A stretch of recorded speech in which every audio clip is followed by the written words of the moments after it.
أعوذ بالله من الشيطان الرجيم. بسم الله الرحمن الرحيم. ولقد يسرنا القرآن للذكر فهل من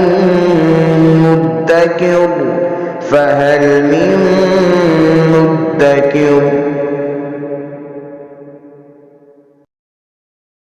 بسم اللہ الرحمن الرحیم. سورہ مائدہ کی 51 نمبر آیا مبارکہ ہے اور 8واں رکوع شروع کریں گے سورہ مائدہ کا. اعوذ باللہ من الشیطان الرجیم. بسم اللہ الرحمن الرحیم. یا ایہا الذین آمنوا لا تتخذوا اليہود والنصارى اولیاء بعضهم اولیاء بعض ومن يتولهم منكم فإنه منهم ان اللہ لا يهدي القوم الظالمین. اہل ایمان کو باہمی تعلق مضبوط بنانے کی بارہا تاکید فرمائی گئی کہ مومن آپس میں بھائی بھائی ہیں. کلمہ گو جنہوں نے لا الہ الا اللہ محمد الرسول اللہ پڑھا ہے، ان کی فکری بنیادیں بھی ایک ہیں، عمل بھی ان کا ایک جیسا ہے. سو ان کو ایک دوسرے کے ساتھ اچھے تعلق کے ساتھ زندگی بسر کرنی چاہیے اور عالم اسلام کو آپس میں باہمی رازدارانہ تعلقات بھی رکھنے چاہیے. یہ تعلقات ان کے باہمی ہونے چاہیے، دوسری اقوام کے ساتھ وہ رازدارانہ تعلقات اور گہری وابستگی اور دلی تعلق وہ نہیں ہونا چاہیے. یہاں پر یہود و نصارہ کا ذکر کیا گیا اور اہل ایمان کو قرآن مجید کی متعدد آیات مبارکہ میں یہ بات بتائی گئی کہ اہل ایمان کو چھوڑ کر یہود و نصارہ کو اپنا جگری دوست، اپنا گہرا تعلق دار نہ بناؤ، کیونکہ جب بھی ان کو موقع ملے گا تمہیں نقصان پہنچائیں گے.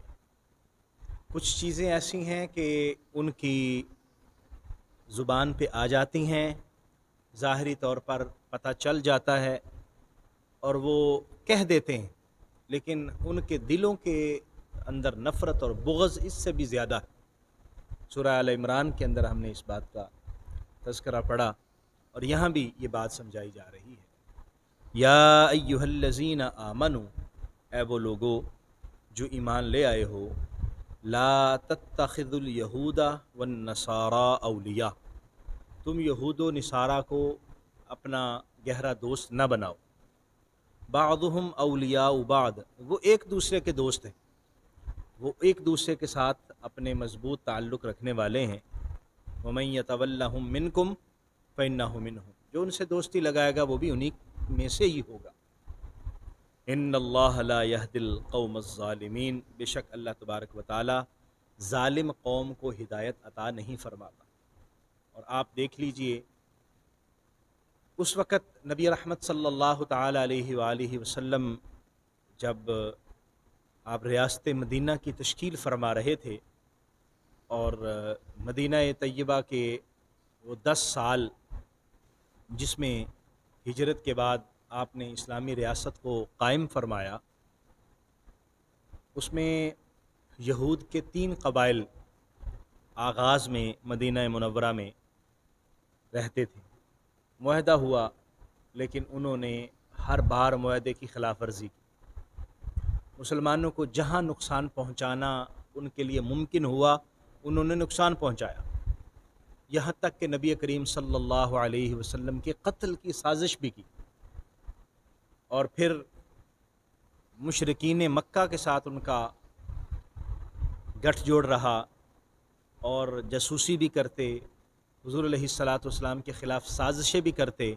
اور جب غزوہ خندق ہوا تو اس کے پیچھے ایک محرک یہودی بھی تھے کہ انہوں نے مکہ والوں کو لکھا کہ آپ اکٹھے ہو کے آ جائیں، آپ باہر سے آئیں گے اور ادھر ہم موجود ہوں گے. مدینہ میں ہم ہیں، باہر سے آپ آئیں تو ہم سب مل کر مسلمانوں کے خلاف لڑیں گے. یہ اس وقت سے سلسلہ شروع ہوا. ان کو مدینے سے باہر نکالا گیا، خیبر میں چلے گئے، خیبر میں پھر جا کے ان سے غزوہ خیبر ہوا صلح حدیبیہ کے بعد. یعنی پھر بھی وہاں بھی ان کی سازشیں کم نہ ہوئیں. اور آج بھی آپ پوری دنیا میں دیکھ لیجئے یہی صورتحال ہے، یہی طرز عمل ہے. وہ اسرائیل کی چھوٹی سی ایک ریاست ہے، چھوٹی سی جگہ ہے، بلکہ اب تو کافی بڑی ہو گئی ہے، اور آہستہ آہستہ قبضہ کرتے کرتے کرتے کرتے انہوں نے سارے فلسطین پر قبضہ کر لیا، اور عالم اسلام خاموش بیٹھا ہوا. تو مسلمانوں کا اتنا تعلق فلسطین کے ساتھ نہیں ہے بعض ممالک کا جتنا اسرائیل کے ساتھ. حالانکہ قرآن نے منع کیا ہے کہ آپ ان دونوں کو ان لوگوں کو دوست نہ بنائیں. دوست بنانے کا مطلب کیا ہے؟ اپنا ویسے تعلق منع نہیں ہے، ریاستی باہمی تعلقات، ایک دوسرے کے ساتھ لین دین کے تعلقات، یہ بھی منع نہیں ہے. ملکی ایک دوسرے سے تبادلہ درآمدات و برآمدات، یہ بھی منع نہیں ہے، یہ بھی کیے جا سکتے ہیں. لیکن جو تعلق ایک مسلمان کا مسلمان کے ساتھ ہو سکتا ہے وہ دوسرے کے ساتھ نہیں ہو سکتا. یہ صورتحال قرآن مجید نے بار بار روکی، منع کیا. اور آج آپ دیکھیے کہ دونوں جو مذاہب ہیں خاص طور پر انہوں نے عالم اسلام کو اپنے نرغے میں لیا ہوا ہے، اور مسلمان جو ہے وہ ہر جگہ پریشان ہیں کسی نہ کسی حوالے سے. لیکن ہمارے جو حکمران ہیں وہ بھی بکے ہوئے ہیں، یا عقل و شعور نہیں ہے کہ وہ عالم اسلام کے باہمی تعلقات کو مضبوط نہیں بنا رہے. اور جنہوں نے مضبوط بنانے کی بات کی ہے ان کو قتل کروا دیا گیا، ان کو اڑا دیا گیا. تاریخ پڑھ کے دیکھ لیجیے. اس لیے قرآن مجید نے ارشاد فرمایا بعضهم اولیاء بعض، یہ ایک دوسرے کے دوست ہیں، تمہارے دوست نہیں ہو سکتے. اس لیے یہ باہمی جو پیار محبت کی پینگیں بڑھائی جاتی ہیں، یہ ظاہری طور پر بات کی جاتی ہے، حقیقت حال ایسی نہیں. فَتَرَى الَّذِينَ فِي قُلُوبِهِم مَرَضٌ، اور آپ دیکھ رہے ہیں ان لوگوں کو کہ جن کے دلوں میں بیماری ہے. یہاں اصل میں منافقین کا بھی ذکر ہے کہ مدینہ کے اندر جو رہنے والے منافق تھے یہ ظاہری طور پر تو کلمہ پڑا ہوا تھا لیکن اندر خانے یہودیوں سے ملے ہوئے تھے، اور ان کو منع کیا جاتا تھا ذرا خیال کریں. تو وہ کہتے ہیں اصل میں ہمیں ڈر ہے کہ کہیں ایسا نہ ہو کہ یہودیوں کی ہمیں ضرورت پڑ جائے اور پھر ہم اگر ان کے ساتھ تعلق گہرا نہیں ہوگا تو پھر وہ ہمارے کام نہیں آئیں. تو اللہ تعالیٰ نے یہاں یہ ذکر فرمایا فَتَرَى الَّذِينَ فِي قُلُوبِهِم مَرَضٌ، آپ دیکھیں ان لوگوں کو جن کے دلوں میں بیماری ہے، یُسَارِعُونَ فِيهِم، بھاگ کے ادھر جاتے ہیں، بھاگ کے ان کے ساتھ تعلق کو قائم کرتے ہیں.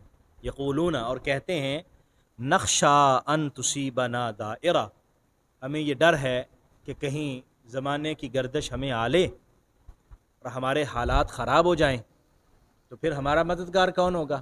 ہمیں کوئی مصیبت آئے گی تو یہی بچانے والے ہوں گے، کوئی پریشانی آئے گی تو یہی ہماری مدد کریں گے. فَعَسَى اللَّهُ أَن يَأْتِيَ بِالْفَتْحِ، امید یہ ہے کہ اللہ تبارک و تعالیٰ فتح عطا فرمائے گا، کامیابی اللہ عطا فرمائے گا. او امر من عنده، یا اپنی جناب سے کوئی ایسی راہ نکالے گا کہ اہل ایمان کو ان کی ضرورت ہی نہیں رہے گی. تو ضرورت میں اللہ تعالیٰ کی بارگاہ میں حاضری پیش کرنی چاہیے، اللہ تبارک و تعالیٰ سے التجا کرنی چاہیے، نہ کہ اللہ تعالیٰ جن سے منع کرے ان کے جا کے دروازے پہ آدمی بھیک مانگے اور دریوزہ گری کرے. فیصبحوا علی ما اصروا فی انفسہم نادمین، اور پھر یہ ہو جائیں اس پر جو انہوں نے اپنے دلوں میں چھپایا ہوا ہے اس میں شرمندہ ہو جائیں. اپنے دلوں میں انہوں نے جو منافقت چھپائی ہے، ظاہری طور پر مسلمانوں کے ساتھ ہیں، ظاہری طور پر کلمہ بھی پڑا ہوا ہے، اہل ایمان کے ساتھ ملتے بھی ہیں، اہل ایمان کے ساتھ بیٹھتے اٹھتے کھاتے پیتے بھی ہیں، اور اندر کھانے جو ہے وہ یہود کے ساتھ ملے ہوئے ہیں، نصارہ کے ساتھ ملے ہوئے ہیں، تعلق ان کے ساتھ رکھا ہوا ہے.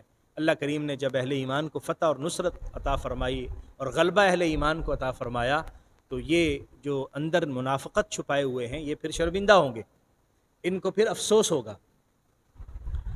تو یہ اس وقت کے حالات کو اگر آپ دیکھیں، مدینہ طیبہ کی جب ریاست کو قائم کیا جا رہا تھا اس کی مضبوطی کے لیے یہ چیزیں ضروری تھیں.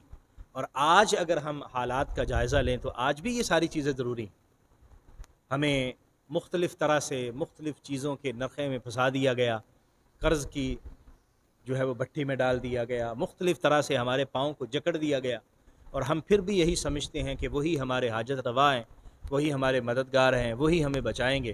لیکن اللہ تعالیٰ نے فرمایا کہ نہیں، وہ اصل میں ایک دوسرے کے دوست ہیں، اور مسلمانوں کو جب بھی موقع ملے گا نقصان پہنچانے سے گریز نہیں کریں گے۔ اس لیے اہل ایمان کو اپنے باہمی تعلقات کو مضبوط رکھنا چاہیے۔ اللہ کریم ہمیں سمجھنے کی اور عمل کرنے کی توفیق عطا فرمائے۔ آمین۔ وآخر دعوایا ان الحمد للہ رب العالمین۔